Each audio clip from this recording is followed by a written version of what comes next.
Good evening, everyone. My name is Dr. Deborah Duro. I'm a Program Director of Pediatric Gastroenterology, Pathology and Nutrition at Broward Health in Fort Lauderdale, and the current chair of the Nutrition Committee at NASPGHAN. I am thrilled to welcome you to the first webinar in our exciting new culinary medicine series, Wellness and Prevention.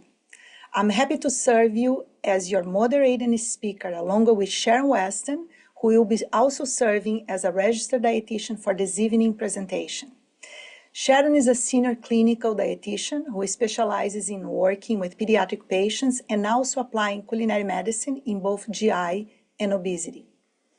Each webinar series is divided in 3 segments, with a physician educator discussing a topic, followed by a registered dietitian presenting relevant nutritional points related to the discussed diets, and finally a medical chef demonstrating some nice, easy, and fun recipes. I would like to thank NASPGHAN and NASPGHAN Foundation for hosting this webinar, and in addition, a special thank to Kate Farms, who supported this webinar through an educational grant. Please make a note to join us for the next 2 scheduled webinars in the series. The blended ice tube feeding will be on November 20 and eosinophilic esophagitis on December 11, both on Wednesdays. We'll take your questions at the end of the webinar, but please do not wait until the end to submit them. You may submit your questions at any time during the webinar in the box located directly beneath to the webinar player window. Simply scroll down below and you'll see the submission box for your questions. Without further ado, I'm excited and humbled to begin. We have no relevant financial relationship to disclosure. So the objectives of my presentation are to describe culinary medicine, some timeline history, the principles and how it works, understand the relationship of food and the development of chronic disease, to learn how cooking and diet quality can impact overall well-being. We're going to discuss some of the benefits and mechanisms of a plant-forward diet focusing on the Mediterranean diet, and finally demonstrate some recipes ideas with plant-based alternatives, richer in phytonutrients, antioxidants, and fiber, which can promote general wellness and health to you, to our patients, and our planet. So what is culinary medicine? Is this idea to partner with a patient with a purpose to improve their health through healthier diet. And how we do that? By providing patients nutrition education and culinary skills enough to help them to understand the benefits and mechanism of certain foods, to optimize recipes and to transform meal into healthy meals with high nutritional value and ultimate elevating their diet quality. So some history now. I would like to describe some timeline of culinary medicine and acknowledge some of the pioneers that were involved. In 2003, physician chef John LaPuma introduced the first elective course in the U.S. medical school, incorporating both nutrition and cooking at the University of New York. Then in 2007, the first medical education conference, CME, named Healthy Kitchen, Healthy Lives, was created by Dr. David Eisenberg from the Harvard Medical School in collaboration with the Culinary Institute of America in Santa Elena, California. In 2012, the first teaching kitchen established in medical school was at the Goldrich Center for Culinary Medicine at Tulane University School of Medicine, led by physician chef Timothy Harlan. In 2014, physician chef Rennie Pollack developed the CHEF coaching program, which stands for Culinary Health Education Fundamentals, which is given by telemedicine for clinicians combining culinary training and health coaching principles at the Harvard Medical School and Institute of Lifestyle Medicine. In 2018, Dr. Harlan and his team developed the first certified culinary medicine specialist for clinicians, the CCMS, which is a requirement to sit for the board of the American College of Culinary Medicine. In 2019, physician chef Michelle Hauser from Stanford University, along with the American College of Lifestyle Medicine, published the first open course curriculum for culinary medicine. And that goes by 21 years since it was first introduced as an elective in medical school. So what is the principle and how it works? Culinary medicine is a teamwork. It's comprised by a physician, a dietitian, and a medical chef, or by providers who have essential knowledge in nutrition and culinary skills. The principles are recognizing food in the individual health plan by engaging patients into motivational interview to make dietary changes. This is done through counseling on how to prepare a meal, eating mindfully, and discussing portion sizes. Also emphasizing that healthy food can be delicious, easy, fast to cook, and inexpensive. When considering for costs, it's very important to screen for food insecurity and food access, and furthermore to provide community resources. Culinary medicine respects cultural background and understand that everyone has a personal relationship with food. It's important to meet the patient where they are, recognizing food preferences and focusing on what to add in the diet, which can be much more appealing than focusing on what to remove from the diet. Lastly, very important to openly discuss the impact that food has on patient health outcomes and the opportunity this carries to treat, prevent, and restore well-being. Eating behaviors can also be improved through food literacy. Teaching patients on how to interpret and understand food labels can empower them to change their consumption to certain foods.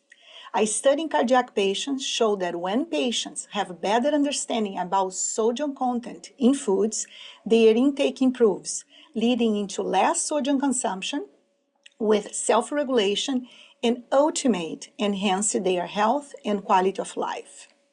So it's very important for us to teach our patients on how to read labels.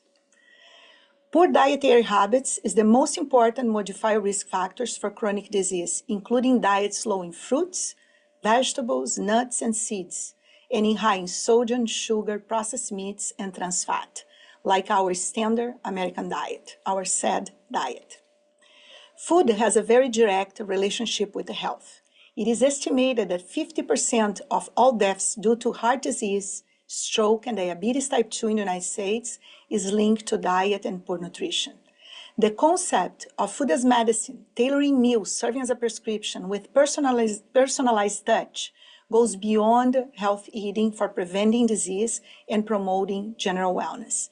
This will bring a new momentum and opportunities for culinary medicine, as we'll be discussing in the next slide.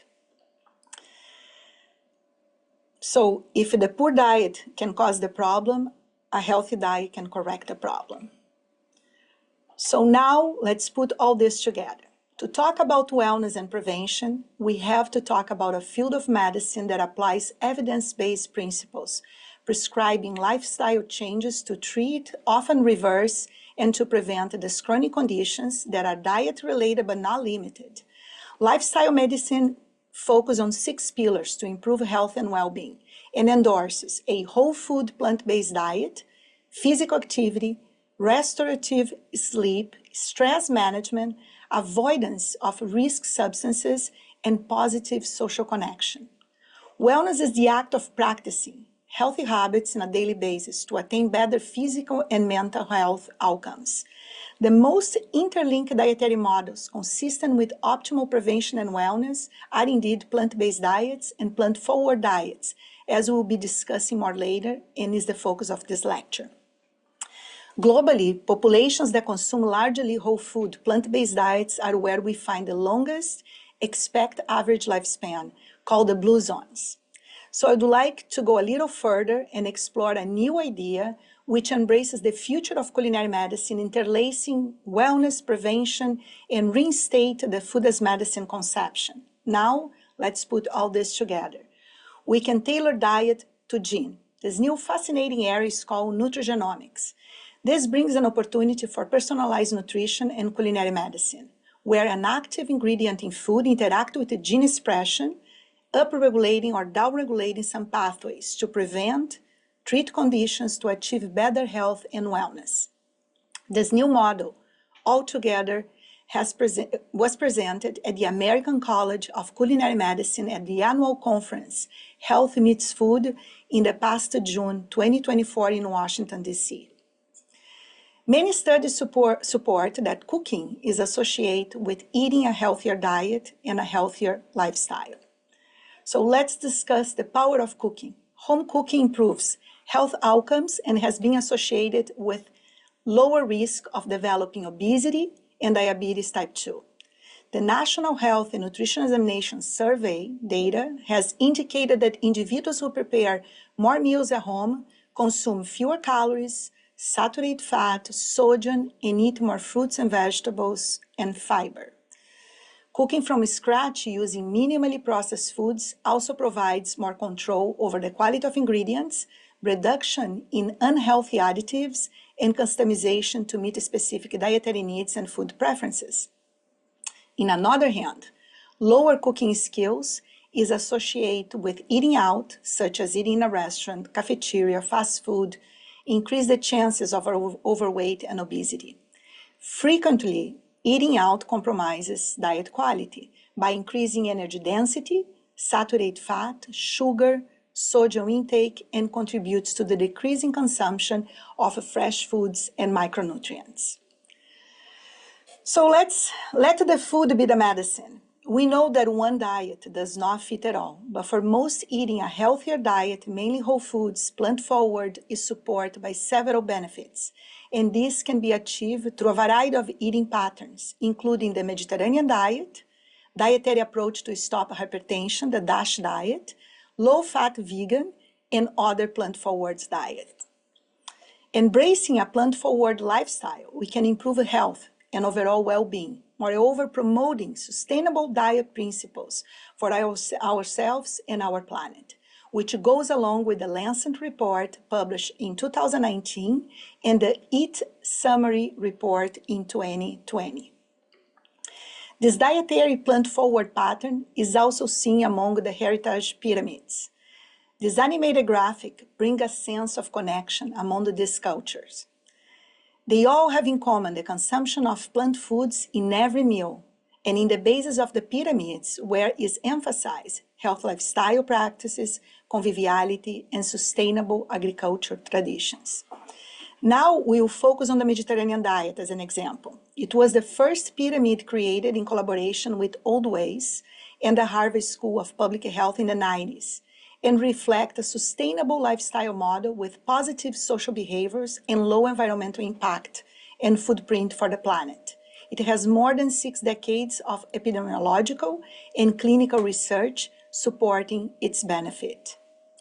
The characteristics of the traditional Mediterranean diet is by increasing consumption of a variety of minimally processed whole grains and legumes, plenty of a huge diversity of fresh vegetables on a daily basis, fresh fruits as the typical daily desserts. Sweets are based on nuts, olive oil, and honey. The principal source of fat is from cold-pressed extra virgin oil, nuts, and seeds.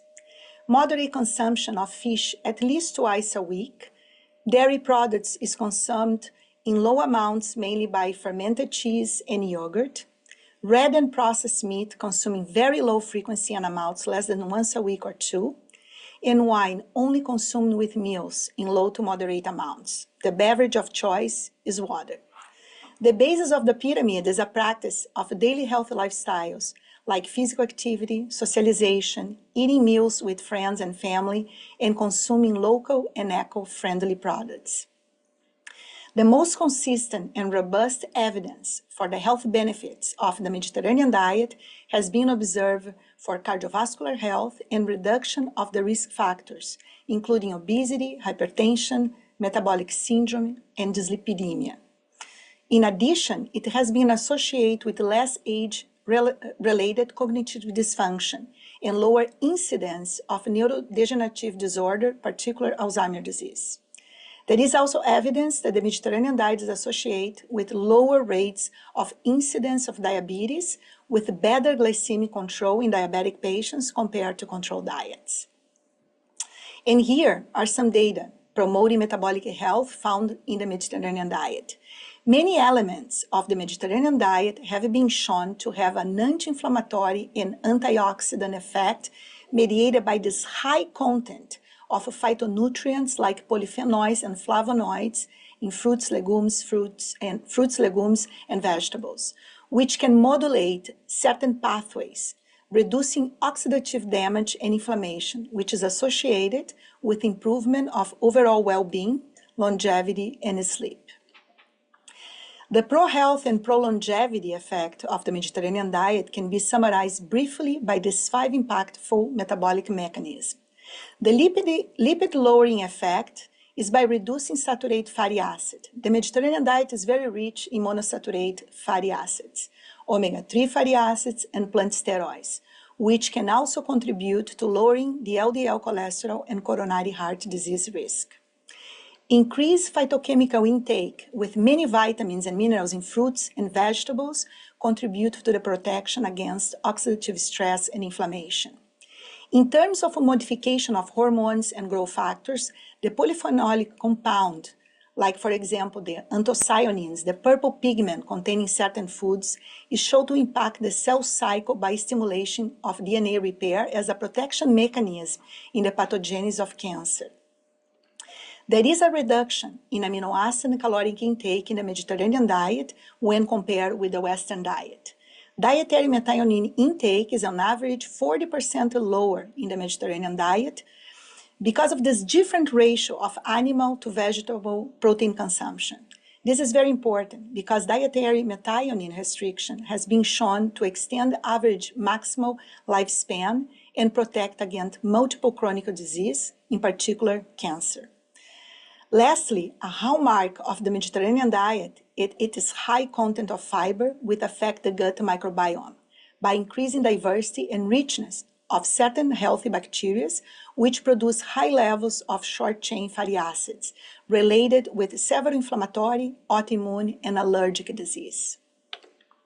Now we can put all together into practice for our patients. Let's start by discussing dietary habits, meeting patients where they are, and suggest some healthier substitution according to their cultural background, taste preference, and budget. Here are some examples from old ways on how to Mediterraneize some meals to increase nutrient density and overall diet quality.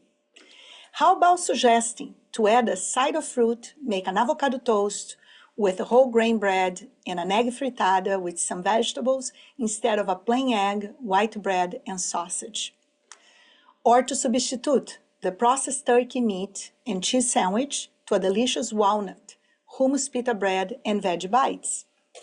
And this one is a classic, to change from a traditional meat and potato to a shish kebab with less red meat alternating with veggies of preference in a bed of walnut, peeled brown rice to increase fiber content.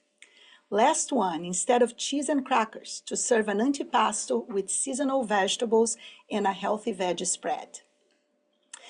You are what you eat. The 2 recipes I will cook later in this webinar are 2 classics, a chocolate mousse and a Caesar salad, which I prepare both plant-based, egg and dairy-free. Substituting ingredients, turning into healthier recipes with higher nutrient density and fiber content compared with the traditional recipe, and yet easy to make, very tasty, and budget-friendly, as you see. Here is an example applying culinary medicine in a recipe, improving the overall quality, catering this recipe for patients with dairy and egg allergy, and could also serve for patients with celiac disease. In these 2 examples, when comparing a traditional Caesar salad in the left to the plant-based Caesar salad, the calories are not very different, but what matters is the quality of the recipe, where the plant-based recipe is richer in calcium, protein, and fiber, and has less saturated fat, sodium, compared with the traditional Caesar salad. I hope you enjoy the webinar series that we create for you, and with time you feel more equipped applying these culinary medicine principles in pediatric gastroenterology in a practical way, empowering your patients and educating them with nutritional tips by reading labels, discussing better food choices and portion sizes. With this new tool, we can help patients to better manage their condition, to minimize their symptoms, promoting a healthier and a yet enjoyable relationship with food. We also hope you get inspired maybe to start cooking or to cook more, nourishing your body with even healthier choices and new ideas. Thank you. And now, Sharon, the floor is yours. Thank you, Dr. Duro, for your presentation initiating this culinary medicine webinar. And I'm now going to start talking about some nutritional considerations that we want to take into account for children and adolescents that are following a Mediterranean or plant-forward diet. So my objectives are, first off, to discuss how dietary quality can be assessed. Then I'm going to identify some nutrients of concern when following a plant-forward diet, and then identify foods and strategies to optimize nutritional adequacy in pediatric patients following a plant-forward diet. So with this shift towards healthy diets and recognizing that more fruits and vegetables and whole grains and nuts and seeds are consumed with just some fish and eggs and poultry and dairy and limited red meat, we need to understand that there may be a risk that can occur in vulnerable population groups like children and adolescents due to increased nutrient needs that are required for normal growth and development. But how do we assess dietary quality? So dietary pattern scores and healthy eating indexes are some ways that are useful tools to help assess adherence and also describe overall benefits just in eating a certain way.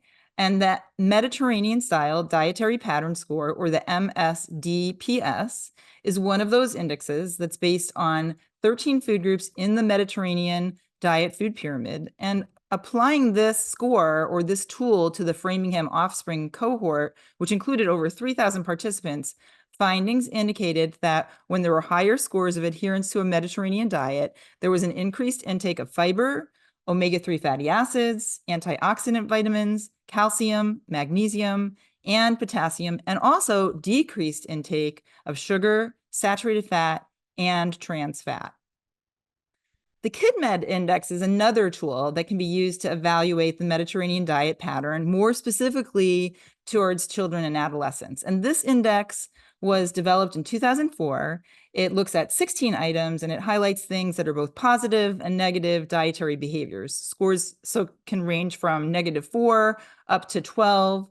Positive points, for example, would come from things like eating fruits and vegetables, fish, whole grains, olive oil, and not skipping breakfast, whereas negative points can come from eating sweets, candy, pastry, and even fast food. So how does the Mediterranean diet do regarding nutritional adequacy for young children?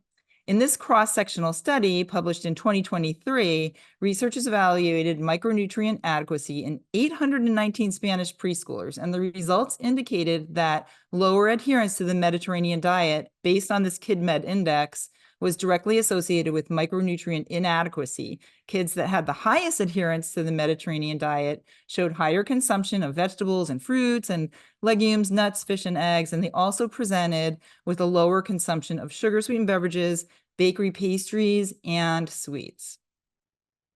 So what about a plant-forward diet approach and nutritional adequacy in the pediatric population? This systematic review of 30 individual studies done over a 20-year period evaluated and compared the nutrient intake and status of children and adolescents aged 2 to 18 years who followed plant-based versus meat-eater dietary patterns. And the results, first off, showed no significant difference in energy intakes found between the groups. Mean protein intake was found to be lower in the vegan diets and the plant-based diets, although it was still found to be adequate in general. In all diets, there were risks of inadequate intake of vitamin D and calcium. Meat eaters had favorable intakes of B12 and zinc. Vegetarians and vegans had more favorable intakes of vitamin E and folate. And also vegetarians and vegans were at risk of inadequacy for B12, iron, and zinc. And so researchers concluded that increasing consumption of a variety of nutrient-rich plant foods in combination with food fortification and possibly some use of supplements can help children and adolescents have more sustainable diets that are healthier and can also meet other nutrient requirements.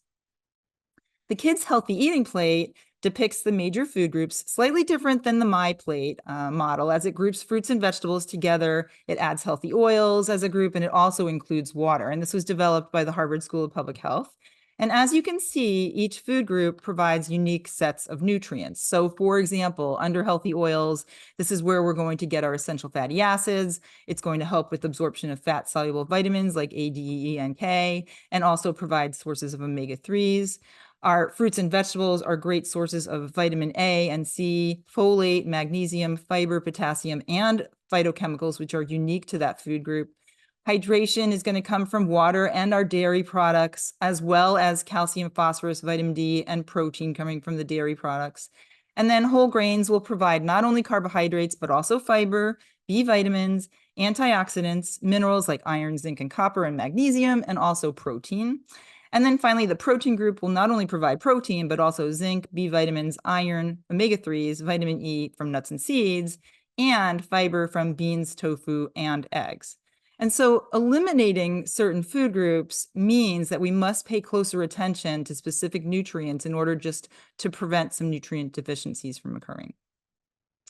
So when following children on any type of diet, first off, we want to make sure that we're meeting the macronutrient needs. So are we meeting calorie needs for growth? Are we meeting other essential needs with regards to protein and essential amino acid requirements? Are we meeting fat needs to meet growth requirements and essential fatty acid needs? Do we have a variety of fat sources to include omega-6s and omega-3s? Are we meeting fiber requirements? So let's just go through some of these macronutrients in more detail.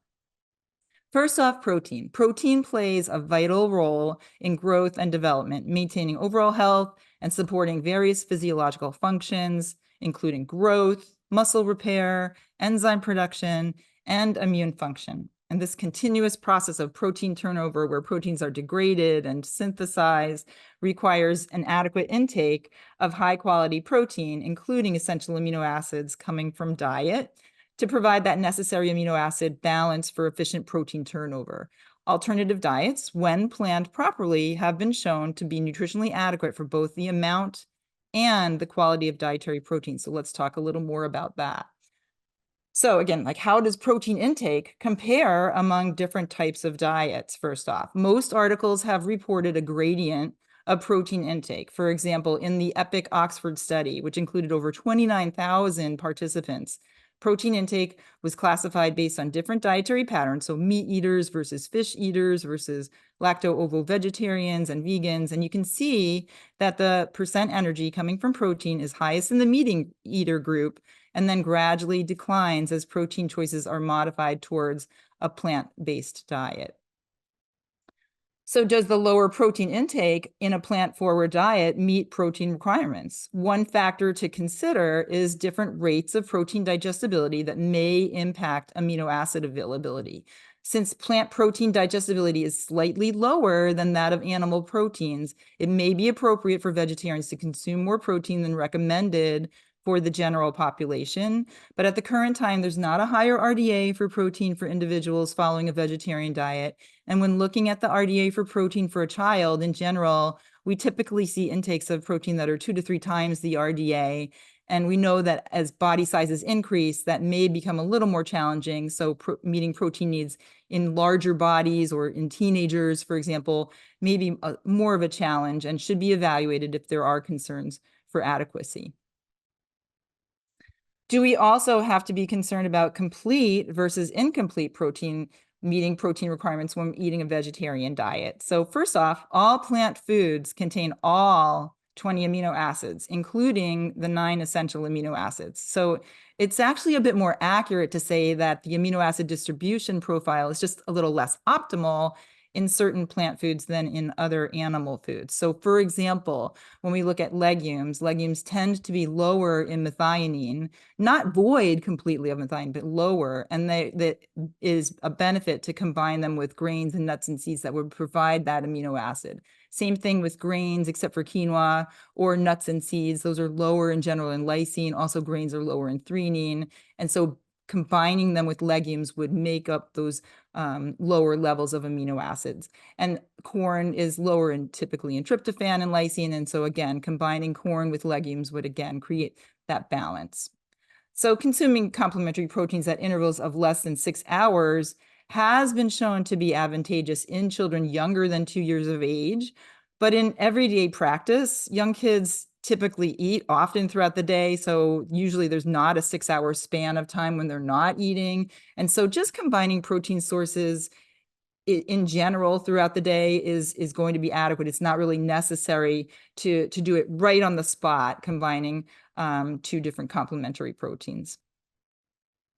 So some plant-forward protein sources are going to be breast milk or formula for infants, soy products such as tofu and veggie burgers, milk, cheese, and yogurt, fortified soy or pea beverages, eggs, legumes, and nuts and seeds.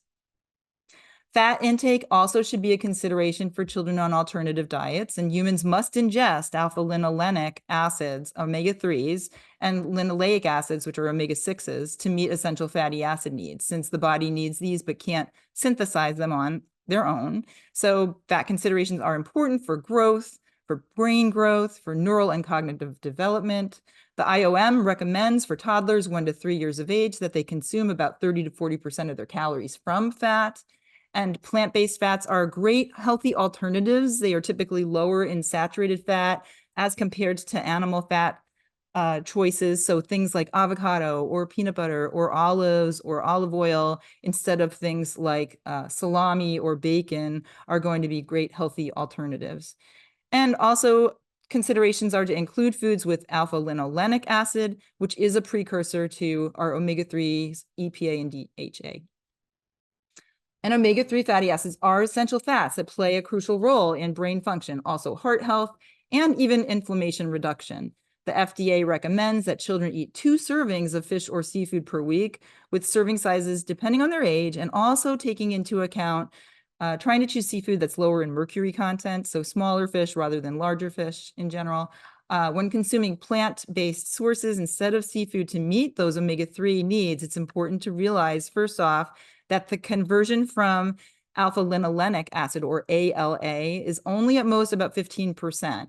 So this table 1 lists the current adequate intake levels for omega-3s in grams per day, and plant-based sources for omega-3s include things like flaxseed and chia seeds and hemp seeds, soybeans, canola oil, walnuts, and actually even some types of seaweed and microalgae. And you can see here, just in terms of conversions, 1 tablespoon of flaxseed oil would provide about 7.2 grams of ALA, and then up to 15% of that would be converted into EPA and DHA. Dietary fibers present with distinct chemical and physical and functional properties, as well as the potential for fermentation and bulking properties. And fiber is another important consideration to take into account on a plant-forward diet. First off, soluble fiber, which is found in foods like oats and beans, lentils, apples, and citrus fruits, are going to help regulate blood sugar levels and lower cholesterol, and can be also a source of prebiotics. Insoluble fibers are found in things like whole grains and nuts and seeds and vegetables like carrots and celery. And insoluble fiber is going to act more as a bulking agent. It can promote regular bowel movements. And when we think about fiber goals for children, there are a variety of ways we can discuss this. So fiber goals, first off, can be as simple as age plus 5 to 10 for grams per day, or based on calories. So for example, 12 grams per 1,000 calories consumed, or just a baseline gram per day goal based on age. Many studies have shown that children just really don't consume enough fiber, and so efforts to increase dietary fiber intake, no matter the grams per day, is a good goal. And children should ingest a variety of fibers from fruits and vegetables and legumes and seeds and nuts and cereal grains to ensure and achieve the benefits and synergies of different dietary fibers.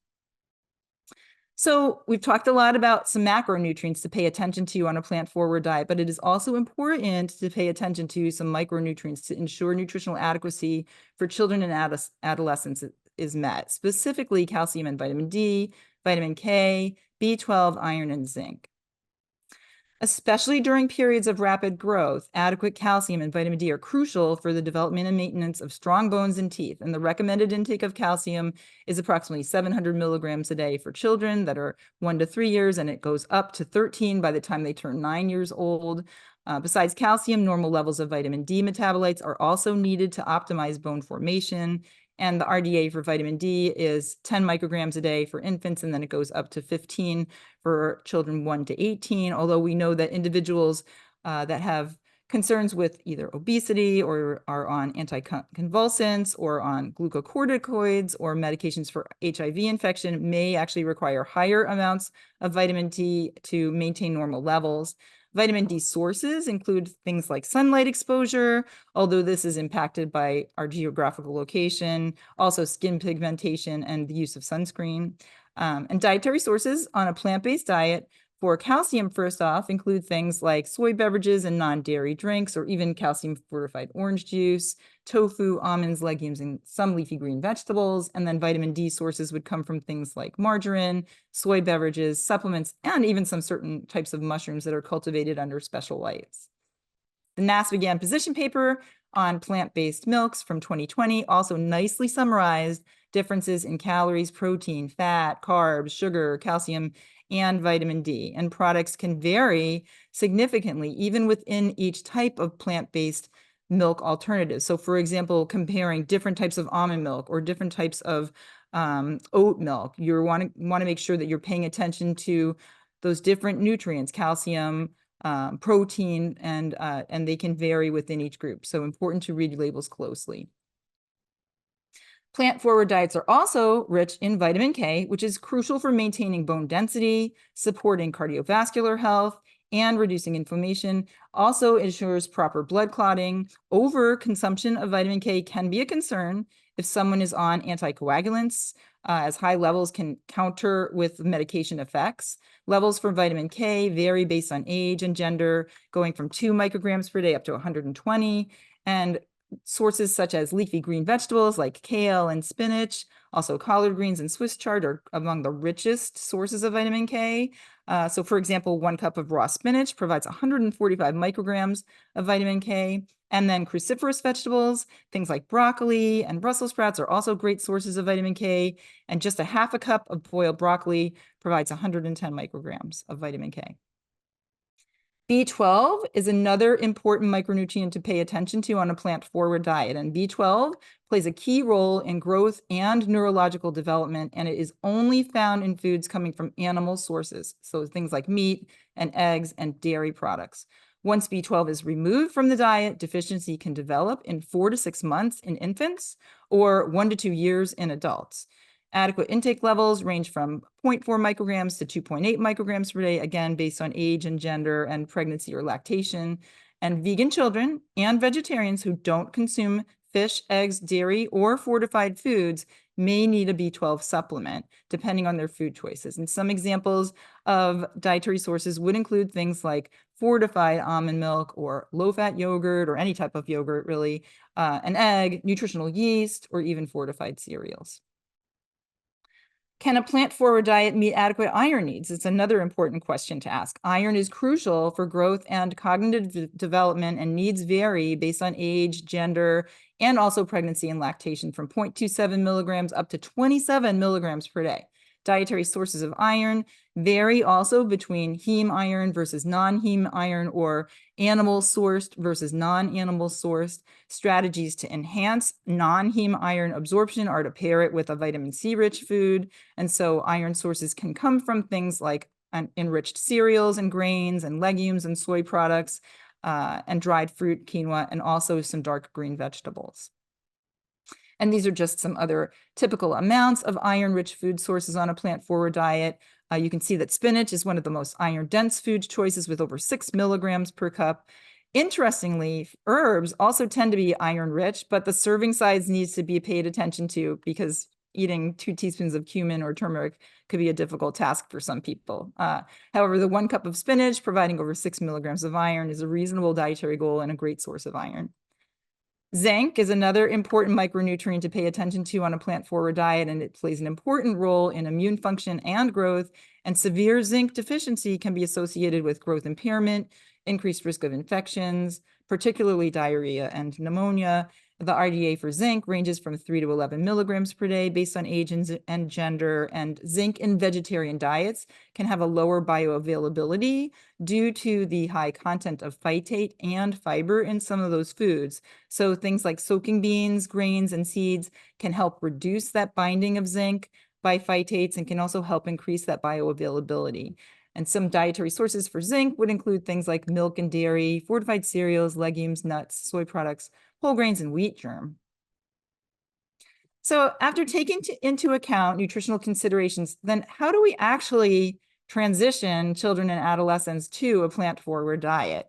So some helpful tips to think about, first off, are incorporating fruits and vegetables into meals and snacks often.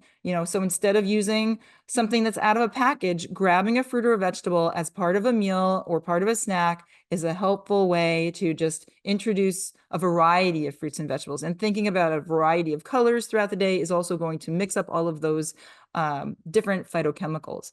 Also, try not to bias the food. So putting a new novel food on a plate and pointing it out right away and saying, yum, yum, yum, this is good for us, is going to bias that food to someone that might be a picky eater. So being objective, serving it with foods that are already accepted, having other people around eating that food with just, again, not biasing the food, acting as role models, is a great way to introduce new foods on a plate. Also, discrete additions is a very helpful way to just incorporate fruits or vegetables into recipes. So you can grate zucchini into chicken meatballs, or you can add grated carrot into muffins.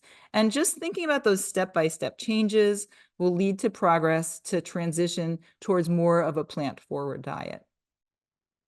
So in conclusion, children on plant-forward diets can meet nutritional needs adequately and thrive with the right focus on nutrition, encouraging dietary variety and following the plate model to ensure a balance of macronutrients and micronutrients is important, and also encouraging calcium-rich foods 3 to 4 times per day and considering supplementation as needed. And I would just like to thank everybody for participating in today's webinar. Thank you, Sharon, for this beautiful and comprehensive presentation focused on the Mediterranean diet and plant-forward diets in kids. And now I would like to invite you all for the last segment. Let's have fun and cook together. The recipes will be found in a dedicated NASPGHAN web page for the Culinary Medicine series. Shall we start? I'm Dr. Deborah Duro, and I'm going to be presenting to you 2 recipes today for the wellness webinar of the Culinary Medicine webinar series. I'm going to be using 2 recipes that I chose plant-based of 2 big classics, which is a plant-based Caesar salad and a plant-based chocolate mousse. What I'm saying is it's 2 classics that everybody like it, but it's going to be totally free of allergens, so that can fit all our patients for pediatric GI. So for the plant-based Caesar salad, I'm going to use, instead of eggs and a lot of oil, actually the base is going to be cannellini beans. White beans, cannellini specifically, is very rich in fiber, in calcium, and a powerhouse for fiber and iron. So we are going to use these beans instead, again, eggs and a lot of oil. I'm going to use, here is a vegetable milk. I'm using oat milk, but you can use any milk of your preference, or even water. We have some natural lemon juice, about a half a cup or a cup, depend how tart you like. Lots of vitamin C. You have 2 tablespoons of garlic minced, just to blend everything in a very high speed blended. I'm using a Parmesan dairy-free that is very nice, but if you don't have any dairy allergies, you can even use your regular milk dairy Parmesan cheese. Olive oil is very optional. You don't need it, olive oil, but if you want an extra calorie and for flavoring, it's about a tablespoon. It's not a big deal. I'm going to use some black pepper and the famous Dijon mustard to give that beautiful taste of the Caesar salad. That is something that kids don't like, that is rich in omega-3, which is the anchovy. For this recipe, I have here, so it's going to be plant-based because I'm not going to use the anchovy. A lot of kids don't like it, that little taste, but just in case, I'm showing all the ingredients that I'm using. I have 2 heads here that I already chopped of the romaine lettuce, about an inch, half an inch, that I already cut it and clean. And I'm using some croutons that are gluten-free with a little bit of a garlic taste. So all of those ingredients, very easy. In 2 minutes now, you have your recipe and your plant-based Caesar salad dressing. So let's pour everything in the high blended. It's already measured, and we just gonna use into until gets very puree. Here a little bit of the lemon juice, the garlic. I'm gonna use the Parmesan inside and also to top, so just to give that cheesy taste. Not gonna use for this recipe the olive oil. A pinch of black pepper, which you can taste and see how much you like. And very important, our Dijon mustard.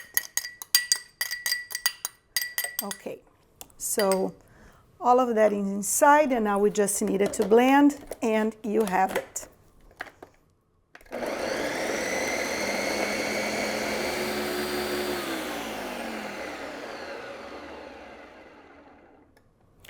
Okay, I'm gonna now taste, and you can season as you like. And the consistency is very, very nice, as you see. It's delicious. So I would add nothing else. I think the recipe goes very well, but you can put more garlic, more lemon. Like I said, you can make to your taste. And as you see, I didn't use any salt because there is a lot of saltiness already in the Parmesan and also in the mustard. So here is the consistency. As you see, it's beautiful, very smooth. This is about, I would say, will give about 8 servings, but I'm gonna not make very juicy, just enough to kind of mix together.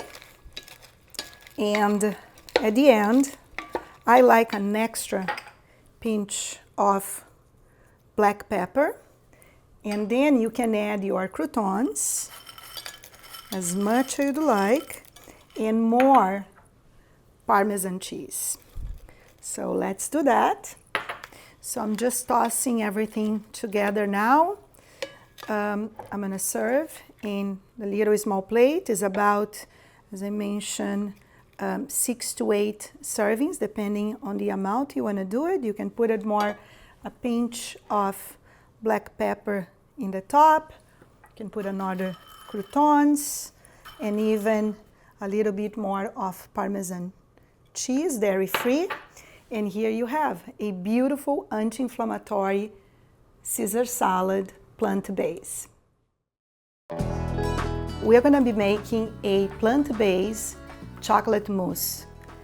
I'm gonna be making with a powerhouse, which is avocado as a creamy instead of using dairy and butter and everything that would be in a general chocolate mousse. So this will serve to all patients actually that are dairy-free, gluten-free, for even eosinophilic esophagitis patients with EOE, because it's going to be completely free of allergens. So we are going to be using avocado, about 2 to 3 avocados. You can use water to soften up, but in this case, I'm gonna make a little twist and use a little bit of coffee so we can make a chocolate mocha mousse instead. I'm gonna have here some dates, which are soaked in water just to make a little bit more soft. We have a plain cacao. It's a chocolate, dairy-free, 100%. We have some coconut fat, which I already put in the microwave and have about 2 tablespoons, as you can see, just is liquid and it's easier to blend. We have a little bit of vanilla syrup here, just for flavoring, and a pinch of sea salt, if you like, that just balance the sweetness. At the end, when you taste, if you feel like you need more sweet because of the dates, not enough, you can use a little bit of either maple syrup or agave, or even more dates if you don't like the smoke taste of maple syrup. but everything is here in front of us. And I will start by actually cutting an avocado and to ask you if you know how to actually use and to know when the avocado is ready. So this one here, as you see, maybe you can see, I can just, it's not really firm. I can, you know, about a half an inch I can press, and it's very, very nice. I think it's ripened already. So I'm just gonna open, and if it would not be ready for me, what I would do, I would just put a little bit of a paper, newspapers even, and put in the outside your front yard and just grab and leave it with some sun, and this is gonna, you know, come and ripen in 2 to 3 days. So how to take the little seed inside? So the best way that I do is actually putting the knife and just pulling out. But if you are not really, you know, skilled with all these, I would say, you know, tools that we have in the kitchen, you can just cut halfway through and just slice like that and remove it. So whatever is easy for you. So let's start. So here is about 2 to 3 avocados. We're just gonna put in a nice high-speed blender. I'm gonna use a Ninja, but you can use your Vitamix or any other that is very powerful because you want this very, very silky. So I'm gonna use the avocado first. And as you know, avocado has a lot of good fats, as mainly monounsaturated fats, which are very good for us. And it's very rich in a lot of minerals, vitamins, and antioxidants, especially lutein, which is very good for your eye health. It's very good avocados for that. So here I'm gonna put it about a cup of coffee, but you can use also water if you don't like the coffee taste. So we have a cup of already peeled, soaked in water to make a little soften of the dates. So I'm gonna use and another source of great fiber.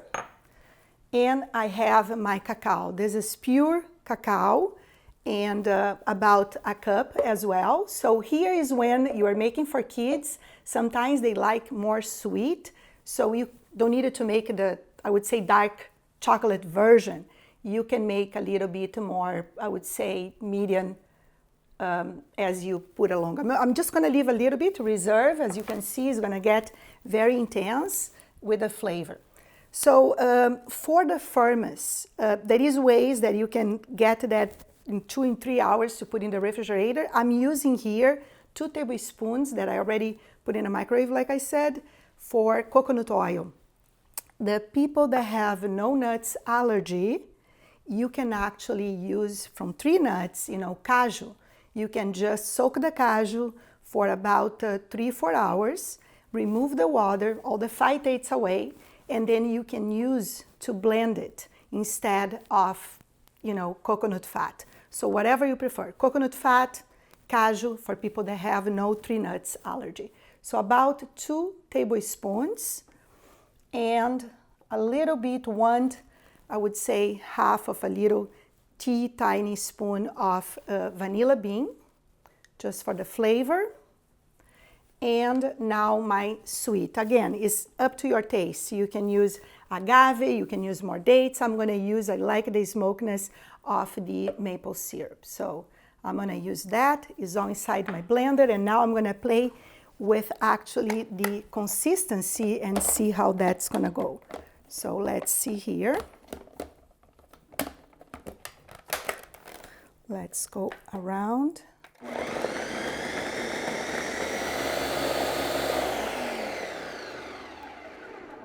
Okay, we can see the consistency now. Oh, it's beautiful. Let me show you here.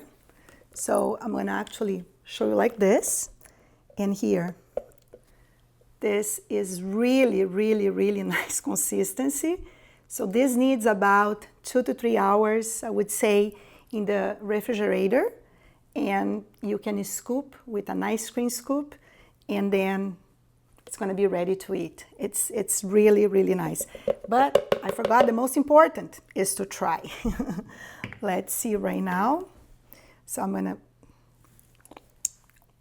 fantastic. I think it's perfect. I don't need anything else. I think the amount and the balance with the maple syrup and the dates is just very nice. I would say this would be a medium dark kind of flavor for people that love chocolate. You can make more, I would say, sweet if you need it for children, so put a more maple syrup and so on. But avocado is a great way and substitution. A lot of people are going to be impressed because you don't have, again, any eggs, you don't have butter, you don't have milk, which the traditional chocolate mousse is very fatty. Here you have a beautiful antioxidant, plant-forward, plant-based chocolate mousse. As you see, it's coming very, very silky. You can do individual portions or a big one and just, again, place in the refrigerator and garnish as you like and serve to your family. It's about, I forgot to mention, it's about 8 serving, this recipe that we're going to share with you. Now I would like to invite Sharon with me to entertain some questions. Thank you, Sharon. Amazing presentation. Thank you. There is one here, very interesting, very common to us, pediatric GI. So for the picky eaters, how can we make sure they are getting enough fruits, vegetables, and fiber requirements through the day? Yes. So in general, a lot of children don't eat enough fruits and vegetables and don't meet their fiber requirements, but it is definitely more challenging for our picky eaters. And so first off, when we're offering fruits and vegetables, especially new fruits and vegetables that they're not used to, that's kind of seen as what I mentioned before, a novel food. And so to serve them alongside with familiar foods can make things a little less scary to try. But we also want to make sure that we're not adding pressure to trying those new foods. So pointing out that that food is unique, whether it tastes yummy or whether it's good for us, anything like that makes it different to a child. And so that biases the food. So we want to make sure that we're not defeating success by adding pressure, right?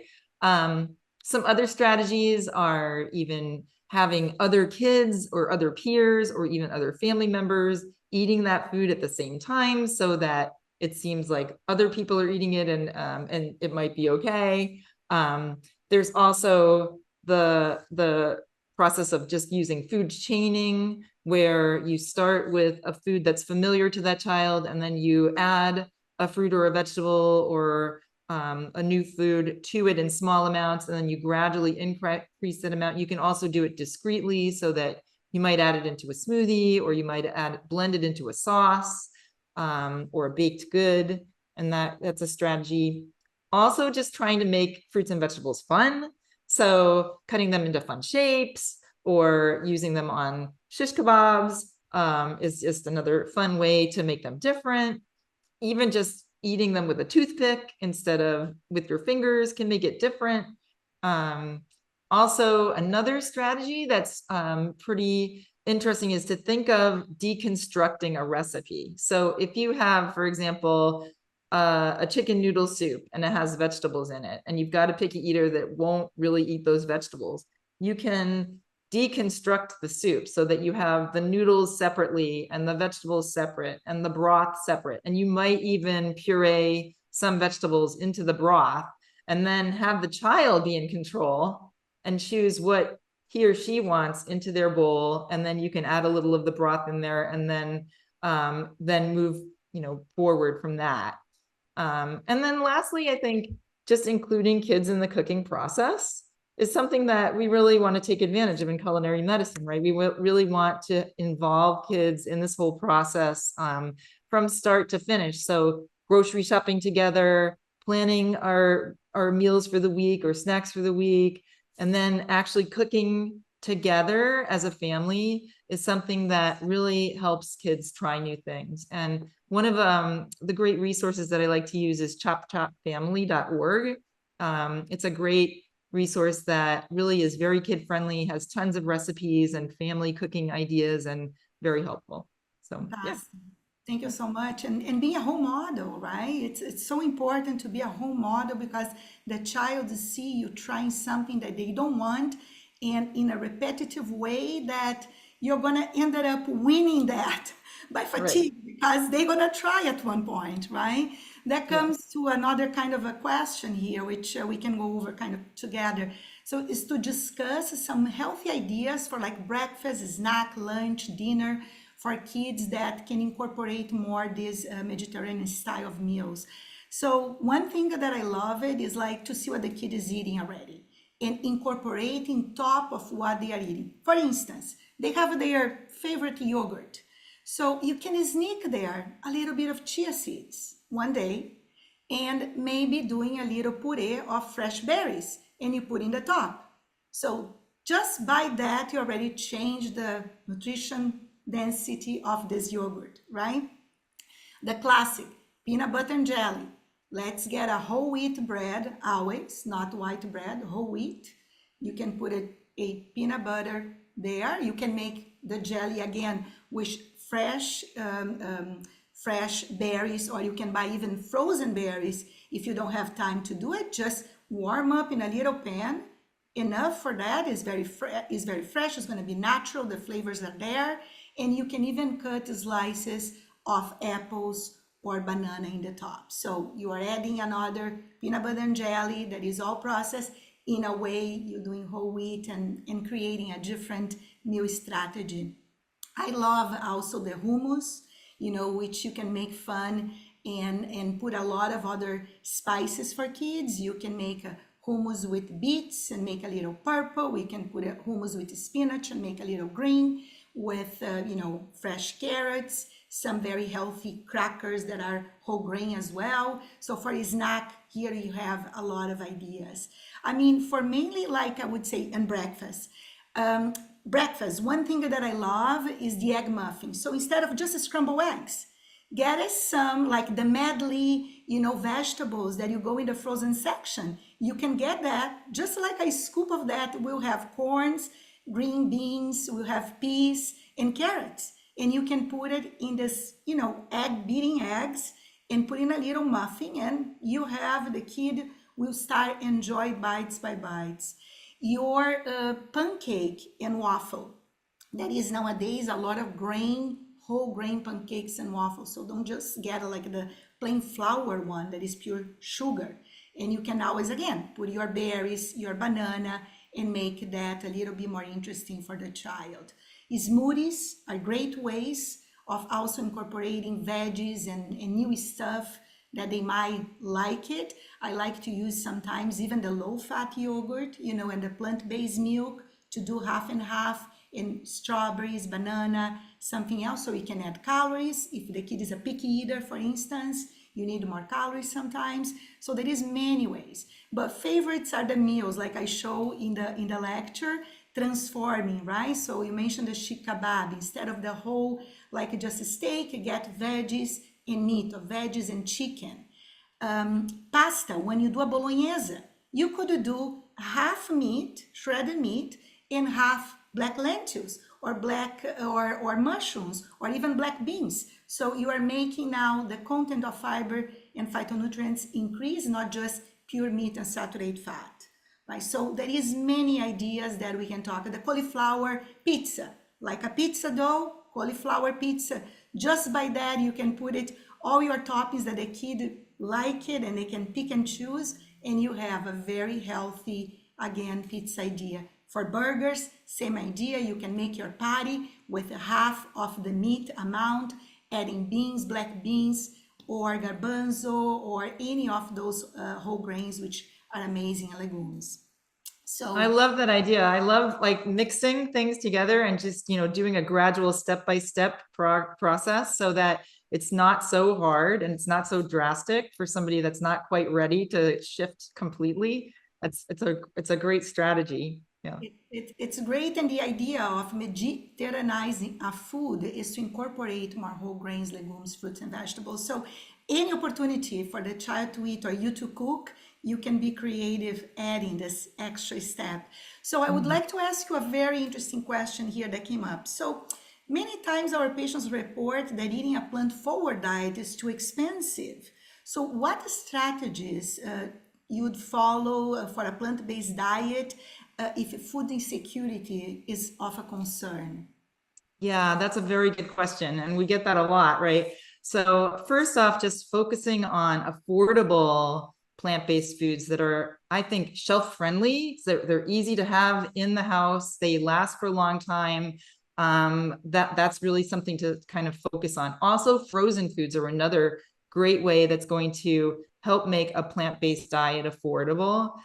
So choosing things like dried or canned beans, lentils, whole grains like brown rice, oats, pasta, and then even adding in canned vegetables can also help just reduce that cost. Also thinking of like buying things in bulk. When things go on sale, buy more of them if you can, and then take the advantage of your freezer to just freeze things. You could also think about canning, even if you grow your own things too, like that's another option.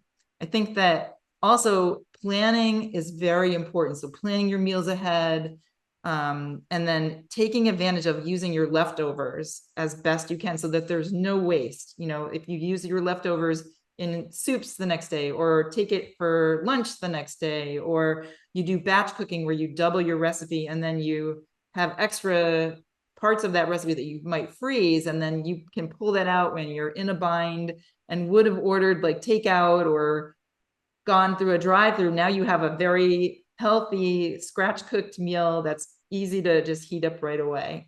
The last thing I think that's important to also talk about is just WIC and SNAP benefits, because that's an important option to take advantage of if those are available to families. And really they work well with focusing on plant-based diet approaches. So both programs can be used to get fruits and vegetables fresh, frozen, or canned, as well as whole grains. And there's a wealth of information on the USDA website also for SNAP. So there's SNAP meal kits, there's recipes, there's shopping lists for recipes, there's menus for every day, different holidays, videos. It's just really a great resource to take advantage of. And so if you just go to the USDA SNAP website, you can access that. I think another great resource is the fruitsandveggies.org website. It's Have a Plant. And it's another great resource for recipes, has a wonderful section on budget cooking, as well as sections on meals that take 30 minutes or less to make or need 5 ingredients or less. So fruitsandveggies.org is just another great resource to just work on a budget. Yeah. In a line of your recommendation for like websites, the American College of Culinary Medicine, the Health Meets Food, it has great recipes as well. And many times you can find even like already merging with some diagnoses. So for our members, we are in a process to make an amazing ebook that's going to be available also for the Pediatric Gastroenterology Society and for our patients. So this is a work in progress. There is an amazing question here that always come, and I'm going to read it to you and we can both chime in, which is someone saying, love hearing about increasing bioavailability of zinc by soaking grains and beans. Do you worry about the bioavailability of other micronutrients? For example, iron in dark leaf greens or anything like calcium as well. So let's start this conversation, Sharon. So what do you say? Yeah, I think that is a concern. I think that same thing for omega-3s, like when you look at the conversion from our omega-3 plant-based sources to the actual EPA and DHA, it's pretty low. And same thing for when we're getting our micronutrients from plants. So we want to make sure that we're eating a variety of plant-based sources for our micronutrients, so that we're not eating the same thing every day. That can always help with nutrition and meeting our needs. And if there are concerns about micronutrients, because we do have some increased different needs for children, especially with different diagnoses, right? So just making sure that you're working with your healthcare providers to check labs if it's necessary, to really make sure that we're not missing anything on a plant-based diet. Absolutely. And always having a dietitian handy that understand and do a little food evaluation is very important. This question actually, I probably can take it like discuss how to use culinary medicine on a daily basis with patients, right? So someone can incorporate, even someone that doesn't at all cook, like I mentioned in the beginning of the lecture, like reading labels to the patients. Patients sometimes don't know even what is a serving size and what has a whole can, and inside is a different calorie than just a serving size, and tell them what is a serving size for the calcium they are getting, for the sodium amount, for the saturated fat, no trans fat. I think is just very, very important. So sharing recipes, ideas for patients with constipation, that is one of my favorites. Just as an example, I love to give ideas to incorporate chia, flax seeds, ways that they can have their muffin, their pancake that the parents can do over the weekend, and that increase their fiber content. So meeting the patients where they are, tailoring their taste preferences, that is kids that are more savory, some are salty, some have a sweet tooth. So you have to understand that in order to also share with them some ideas. With flavors goes also with cultural foods that are very, very important and adjusting for their budgets. So I think with that, we have more questions. I would love to keep here discussing, but I think we are kind of top of the hour. And I think with that, we could say that thank you to everyone and close this webinar for this evening. I would like to thank NASPGHAN and NASPGHAN Foundation for hosting this webinar, and also a special thank to Kate Farms, who supported this event through an educational grant. And I would like to ask you, please be sure that you register for the next webinar series. We have the blended ice tube feeding on November 20 and eosinophilic esophagitis on December 11. Thank you again, everyone. Thank you, Sharon, for participating with me on this first webinar, first of the series in the prevention and wellness. I want to thank you, everyone, for your time and commitment. And to the audience, thank you for participating. Please scroll down beneath the player window and clicking on the button to complete a post-webinar survey. With that, will allow us to use a feedback in developing additional education opportunity. Have a wonderful evening, everyone. Thank you.